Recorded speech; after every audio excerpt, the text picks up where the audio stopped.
Welcome back. मैं Vivek Bindra, international motivational speaker, leadership consultant. आज वापस आया हूं आपसे कुछ बात करने के लिए। आपके सैकड़ों हजारों कमेंट्स मैंने पढ़े। ये 5 स्टेप्स ऑफ इनोवेशन के नीचे आप लोगों ने कई घबराहट भरे कमेंट्स लिखे थे। क्या मेरी जॉब चली जाएगी, नौकरी चली जाएगी, टेक्नोलॉजी बदल रही है, जमाना बदल रहा है। हाँ, ठीक बात है, बहुत तेज जमाना बदल रहा है और ठीक बात है, आपकी या मेरी किसी की भी नौकरी जा सकती है। आज उसके कुछ फैक्टर्स हैं, किसकी नौकरी बचेगी, किसकी जाएगी, इसमें घबराने की जरूरत है भी और नहीं भी है उनके लिए जो सरकारी नौकरी की मेंटालिटी के लोग हैं वो तो गए, वो ज्यादा दिन तक चलेंगे नहीं। आर्टिफिशियल इंटेलिजेंस आ गया है, रोबोट्स आ गए हैं जो अमेरिका के अंदर तरह तरह की रिसर्च जो कि ऑक्सफोर्ड ने भी करी और इनफैक्ट ओबामा के सेक्रेटेरिएट ऑफिस ने भी दे दिया एक रिसर्च कि 2030 तक 50% जॉब्स अमेरिका के अंदर रोबोट्स और आर्टिफिशियल इंटेलिजेंस खा जाएंगे। जॉब्स खत्म होने वाली हैं, जितने भी रिपीटेटिव नेचर की जॉब्स हैं वो सब चली जाएंगी। जिस जॉब के अंदर क्रिटिकल थिंकिंग नहीं है, क्रिटिकल एनालिसिस नहीं है, जिस जॉब के अंदर रिसर्च बेस्ड या सुपर स्पेशलिटी नहीं है, वो तो जॉब चली जाएगी तुरंत, इमीडिएटली। जो लोग कंटिन्यूअसली इवॉल्व कर रहे हैं, जो कंटिन्यूअसली आगे निकल रहे हैं, एवोल्यूशन से रेवोल्यूशन पे जा रहे हैं, उनके लिए घबराने की कोई बात नहीं है। कई मेजर्स हैं, देखिए मैं कुछ जॉब्स बताने वाला हूं जो एकदम खत्म हो जाएंगी। देखिए, 2 तरह की एक्टिविटीज होंगी, लेस ऑटोमेटेबल एक्टिविटीज और मोर ऑटोमेटेबल एक्टिविटीज। ये लेस ऑटोमेटेबल एक्टिविटीज वो हैं जिनको ऑटोमेटिक ढंग से नहीं किया जा सकता और मोर ऑटोमेटेबल एक्टिविटीज ये वो हैं जिन्हें ऑटोमेशन के द्वारा कोई रोबोट या आर्टिफिशियल इंटेलिजेंस अपने आप कर जाएगी। जिस काम में रिपीटिशन है, जिस काम को करने में 5 सेकंड से कम लगता है, जैसे कि रिसेप्शनिस्ट हो सकती है, या जैसे कि एक फैक्ट्री लेबरर हो सकता है, या जैसे कि एक ड्राइवर, ये सब जो काम है, जो सेम प्रोसेस ऑफ वर्क जो लोग कर रहे हैं, यानी कि ऑटोमेशन उस जॉब में डाला जाएगा जो रिपीटेटिव नेचर की जॉब है। ये उस जॉब में डाला जाएगा जो कि एक रिपीटेबल काम है, जिसमें प्रेडिक्टेबिलिटी बहुत ज्यादा है।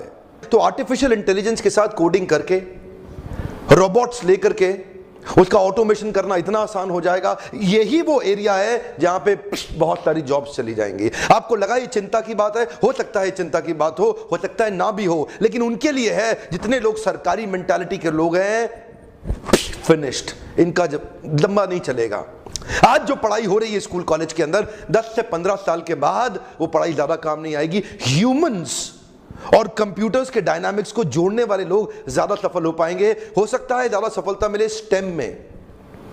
आज आप जितनी अमेरिकन बड़ी कंपनीज आप देख रहे हैं, ये सब आज स्टेम पे फोकस कर रहे हैं। सेंसिटाइजेशन हो रहा है, federal government, American government sensitisation कर रही है स्टेम के ऊपर। स्टेम मतलब साइंस, टेक्नोलॉजी, इंजीनियरिंग और मैथमेटिक्स। मुद्दे की बात है आर्टिफिशियल इंटेलिजेंस और ऑटोमेशन या रोबोट्स कहां पे ज्यादा काम आएंगे। कुछ लोग होंगे, कुछ तरह के काम मैसेज करते हैं, कुछ क्लासेस करते हैं। मैसेज वो काम करते हैं जो सब लोग कर सकते हैं, जो काम हर कोई कर सकता है वो काम रोबोट भी कर लेगा। और कुछ काम होते हैं क्लासेस के, जो होता है सुपर स्पेशलाइजेशन, जिसमें इंटेलेक्चुअल एबिलिटीज का इस्तेमाल होता है, क्रिटिकल थिंकिंग का इस्तेमाल होता है, एनालिसिस एंड एनालिटिकल एबिलिटीज का इस्तेमाल होता है, रिसर्च वर्क का भी इस्तेमाल हो सकता है, कंटिन्यूअस अपग्रेडेशन होती है। ये वो जॉब्स हैं जो खाली क्लासेस करेंगे। अब थोड़ा अगर इंटेलिजेंस के साथ समझें, बड़ा इन्वेस्टमेंट वही किया जा सकता है जो बड़ी कॉस्ट को रिप्लेस करता हो। यहां पे बहुत बड़ी कॉस्ट है जिसको रिप्लेस किया जा सकता है, ये आम जनता है, ये स्पेशलाइज्ड जनता है जो कंटिन्यूस अपने आप को अपग्रेड कर रही है। इसको कोई भी रिप्लेस करने की कोशिश नहीं करेगा। उनको पता है ये थोड़े ही लोग हैं, इनको तो हम पैसा दे देंगे। जैसे कि ड्राइवरलेस गाड़ियां आ रही हैं, अब इस समय कुछ सैकड़ों बिलियन डॉलर का जो मार्केट है आज ड्राइवर्स का, वो खत्म हो जाएगा। अभी 20 साल लगेंगे इंडिया तक पहुंचने में। अमेरिका में चालू हो गए, हम लोग एक्चुअली 10-15 साल पीछे चल रहे हैं। ऑफ कोर्स मोदी सरकार यहां पे skill building, skill India, skill building पे काम कर रही है, मैं बधाई देता हूं उनको। लेकिन अभी स्किल के साथ साथ ऑटोमेशन पे काम करना बड़ा जरूरी, क्योंकि यहां पे कोई सोच नहीं रहा है उसके बारे में। मासेस में स्केलेबिलिटी और फाइनेंशियल वायबिलिटी आती है, इसको बड़ा किया जा सकता है तो इस पर इन्वेस्ट किया जाएगा। वहां पे आपकी जॉब हमेशा सेफ रहेगी। अगर आपका काम एक ऑटोमोबाइल मैकेनिक का है और वहां पे असेंबली लाइन के अंदर कंटिन्यूस, तो वो काम रोबोट्स कर सकते हैं। कंस्ट्रक्शन वर्कर का है, ईंटें लगाने का है, वो काम रोबोट्स कर सकते हैं। अगर आपका काम कोरियर या डिलीवरी बॉय का है, वो आगे चल के इलेक्ट्रिक ड्रोन्स करेंगे। अमेज़न ऑलरेडी कर चुका है एक, अमेज़न पहली अपनी कुरियर डिलीवरी ड्रोन के साथ कर चुका है। आने वाले समय में ये जो सिंपल कुरियर बॉयज हैं, जो लोग चाहते हैं कि कुछ साधारण सी सिंपल नौकरी मिल जाए, मजे मारूं, लंबे समय तक नहीं चलेगा। कंटिन्यूअस अपग्रेडेशन वाले लोग हमेशा सेफ रहेंगे। प्रेडिक्टेबल फिजिकल वर्क का तो पता है कि 80% जाएगा ही जाएगा। डेटा प्रोसेसिंग भी 70% आपके हाथ से निकल जाएगा। डेटा कलेक्शन वाले भी 64% चले जाएंगे। लेकिन जो अनप्रेडिक्टेबल फिजिकल वर्क है या जो स्टेक होल्डर इंटरेक्शन या अप्लाइंग एक्सपर्टीज या लोगों को मैनेज या पीपल स्किल के काम है, ये सेफ रहेंगे। ध्यान रहे, नीचे देखिए, मैं दोबारा बता रहा हूं, ये लेस ऑटोमेटेबल एक्टिविटीज हैं, ये मोर ऑटोमेटेबल एक्टिविटीज हैं। अब इंडस्ट्री कोई भी हो, manufacturing, agricultural, mining, construction, finance, insurance, real estate, in IT या प्रोफेशन, यानी कि जिसमें टेक्निकल पोटेंशियल है ऑटोमेशन का वो नौकरी गई, जिसमें टेक्निकल पोटेंशियल कम है ऑटोमेशन का वो नौकरी सेफ है। Amazon Go ने अभी रिसेंटली कमाल किया। Amazon Go की मोबाइल एप्लीकेशन लेकर के उनके एक बड़े स्टोर के अंदर आप एंटर कर जाओ। अंदर इतने वैरायटी ऑफ सेंसर्स लगे हुए हैं, आप अंदर जाओ, कुछ भी सामान इकट्ठा करो, कुछ भी उठाओ, और जैसे ही आप दरवाजे से बाहर निकलोगे, it will automatically charge you from your Amazon account. कोई लाइन में लगने की जरूरत नहीं है, जाकर के आपको लेबल पे उसको पंच करने की जरूरत नहीं है, कोई स्क्रीनिंग करने की जरूरत नहीं है। आपने जितना सामान इकट्ठा किया उठा के चुपचाप निकल जाओ, चुपचाप अंदर घुसो, चुपचाप निकल जाओ, खुद ही सारे सेंसर स्क्रीनिंग करके वो बिल आपके अकाउंट से अपने आप काट देगा। इसका मतलब क्या हुआ? इसका मतलब कैशियर की नौकरी गई। इसका मतलब क्या हुआ? अकाउंटेंट, टेलर की नौकरी गई। जानते हैं, इसी प्रकार जितने रिपीटेटिव नेचर के जॉब्स हैं वो आर्टिफिशियल इंटेलिजेंस डेवलप कर लेगा। मेरे पिछले वीडियो में आपको मैं उबर, गूगल और टेस्ला की ड्राइवरलेस कार्स के बारे में पहले ही बता चुका हूं, जिससे प्रिसिजन बहुत ज्यादा आ रहा है और डिफेक्ट कितना हो जाएगा, 0 एक्सीडेंट के चांसेस हो जाएंगे। खत्म, ड्राइवर्स की नौकरी गई।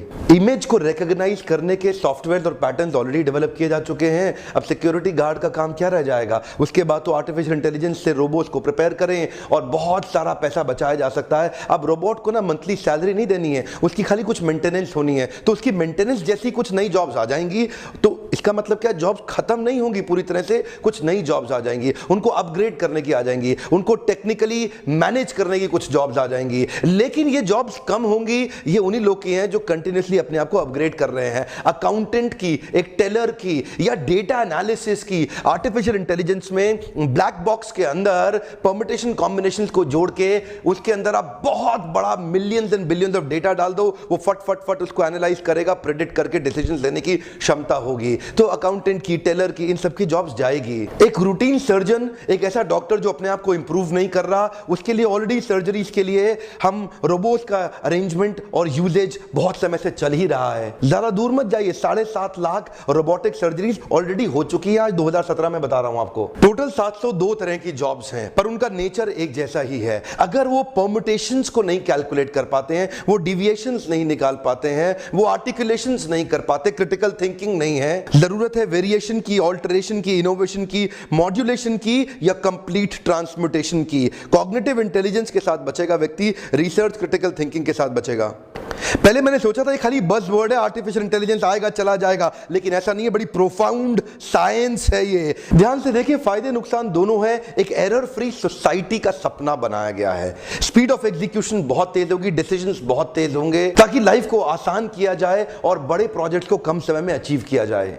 स्केलेबिलिटी इतनी ज्यादा हो जाएगी कि अगर एक प्रोजेक्ट को एस्टैब्लिश करने में आज 3 साल लग रहे हैं, तो हो सकता है आगे 30 दिन के अंदर हो जाए। जो आप में से कई लोग गाड़ी खरीदने के शौकीन हो ना, बहुत ज्यादा, जरा मेरी बात को ध्यान से सुनिएगा। आपकी गाड़ी लगभग 90 से 95% समय आइडल रहती है, उसका इस्तेमाल नहीं होता। 5% समय ही आप एक गाड़ी का इस्तेमाल कर पाते हैं। मॉर्निंग में 1 घंटा ऑफिस पहुंचने में, शाम को 1 घंटा घर पे पहुंचने में, यानी कि 24 में से केवल 2 घंटा आपने गाड़ी का इस्तेमाल किया, बाकी 22 घंटा गाड़ी खाली खड़ी रहती है और रोज डेप्रिशिएट होती है। ये एक ऐसी इन्वेस्टमेंट है जिसका ईगो सेटिस्फैक्शन तो हो सकता है, लेकिन पैसे का इससे कोई बेनिफिट नहीं डराइव हो रहा है। आज घर खरीदो, अप्रिशिएट हो सकता है, ज्वेलरी गोल्ड खरीद लो, अप्रिशिएट हो सकता है, वो अप्रिशिएटिंग एसेट है। गाड़ी तो केवल डेप्रिशिएटिंग एसेट है। अच्छा, आप में से जो लोग इंडियंस हैं, आप जानते हैं ओला के अंदर 40% कॉस्ट खाली ड्राइवर की है। इमेजिन करिए कि कल को ड्राइवरलेस गाड़ियां हो गई, वही गाड़ी आपको 40 to 50% और लेस प्राइस पे मिलेगी।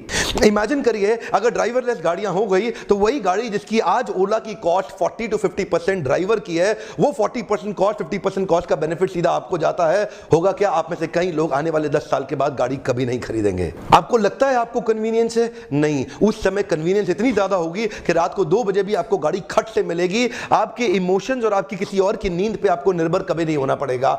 कन्वीनियंस ऐसी है कि इतना बड़ा पैसा आपका ब्लॉक होने से बच जाएगा, जिसको आप अप्रिशिएटिंग एसेट में इन्वेस्ट करके उसका बड़ा रिटर्न लेंगे। यहां ये पैसा रोज आपके पीएनएल अकाउंट के अंदर लॉस में कंट्रीब्यूट कर रहा है, गाड़ी डिप्रिशिएट कर करके। यूएस गवर्नमेंट, फेडरल गवर्नमेंट आज सेंसिटाइजेशन के लिए पब्लिक प्रोग्राम्स कर रही है, इवेंट्स कर रही है, वर्कशॉप्स कर रही है, सेमिनार्स कर रही है, ताकि अमेरिकन को समझ में आए कि वो उसकी तैयारी कैसे करें, क्योंकि इसका सबसे पहला इंपैक्ट यूएस में आएगा। इंडिया में आने में अभी थोड़ा समय बाकी है। वहां पे आज टीवी शोज, लाइव शोज हो रहे हैं, लोगों को डिस्कशन के लिए संडेज को इनवाइट किया जा रहा है ताकि उनको तैयार कर सके। ह्यूमैनिटीज, आर्ट्स, कॉमर्स के स्टूडेंट्स भी अपनी सुपर स्पेशलाइजेशन को ढूंढे, अपनी यूनिक सिग्नेचर स्ट्रेंथ को आइडेंटिफाई करें, जिसको कल्टीवेट करें। और साथ साथ आज आईटी फॉर नॉन आईटी के कई सेमिनार्स, प्रोग्राम्स हो रहे हैं। आईटी फॉर नॉन आईटी के प्रोग्राम्स, यानी कि नॉन आईटी का मतलब जिस बच्चे ने कभी आईटी नहीं पढ़ी है, उनके लिए भी बेसिक आईटी कोर्सेज हो रहे हैं, जिसको समझने से आप अपने आप को इक्विप कर सकेंगे, तैयार कर सकेंगे। अच्छा, मैनेजमेंट ग्रेजुएट को बहुत बधाई हो, आपकी नौकरी आसानी से खतरे में कभी नहीं आएगी, क्योंकि आप बड़ी टीम को मैनेज कर रहे हैं, एक टीम को डेवलप कर रहे हैं, कल्टीवेट कर रहे हैं।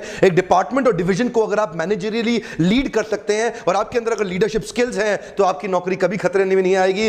वैसे देखा जाए तो मल्टी लेवल मार्केटिंग एक सोचा समझा, सैद्धांतिक, फिलोसॉफिकल, साइंटिफिक प्रोसेस है एक प्रोडक्ट, गुड एंड सर्विसेज को मार्केट करने का। मल्टी लेवल मार्केटिंग एक अपने आप में बहुत अच्छी इंडस्ट्री है। जिस प्रकार चैनल डिस्ट्रीब्यूशन एक प्रोसेस होता है, ऐसे ही मल्टी लेवल मार्केटिंग भी, नेटवर्क डिस्ट्रीब्यूशन भी एक प्रोसेस है। इसमें डिस्ट्रीब्यूटर्स इंडिविजुअल्स होते हैं जो सीधा मैन्युफैक्चरर से जुड़ते हैं और कंज्यूमर को माल पहुंचाते हैं। अब तो हमारे देश की सरकार ने भी इसको मान्यता दी है और हमारी देश की सरकार भी इसके लिए रेगुलेशंस लेके आई है। आपको ध्यान देना है कंपनी ज्वाइन करने से पहले कि वो कंपनी ठीक है कि नहीं है। क्या फर्क पड़ता है? गलत लोग तो हर इंडस्ट्री में मिलेंगे, आपको इस इंडस्ट्री में भी मिलेंगे। इंडस्ट्री से अपना विश्वास मत उठाइए। यहां पे गलत लोग और गलत कंपनी को बहुत सटीक रूप से ध्यान से पहचानने का प्रयास करिए, वरना इस इंडस्ट्री के तो कई फायदे हैं जो मैं आपको भी शेयर करना चाहता हूं। पहला फायदा, इस इंडस्ट्री में आप अपनी तनख्वाह का चेक खुद ही लिखते हैं। अगर आप मेहनती हैं तो आपका रोजगार सुरक्षित है। बहुत ही छोटी इन्वेस्टमेंट के साथ बड़ा रिटर्न आप प्राप्त कर सकते हैं। एंटरप्रेन्योरियल मेंटालिटी के लिए फ्रीडम ऑफ टाइम एक बड़ी ताकत होती है।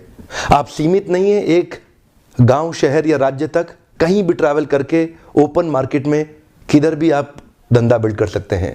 यही एक इंडस्ट्री है जहां पे आप इतने मित्र, इतने रिलेशन, नए परिवार, नए संबंधों में जुड़ सकते हैं और आपको सम्मान तो इतना मिलेगा जो बड़े बड़े नेता या अभिनेता को भी नहीं मिलेगा। एक बार मेहनत कर ली, कमाई होती जाएगी। इतनी रिकरिंग रेवेन्यू मॉडल होगी कि भगवान ना करे आपको कुछ हो जाए, पर आपकी आय सुरक्षित रहेगी, अपने आप पैसा आता रहेगा। और तो और इस बिजनेस के अंदर आपकी एज, रिलीजन, सेक्स, कास्ट और एजुकेशन, इसका बहुत ज्यादा महत्व नहीं रह जाता। इन पांचों की आपको चिंता करने की आवश्यकता नहीं।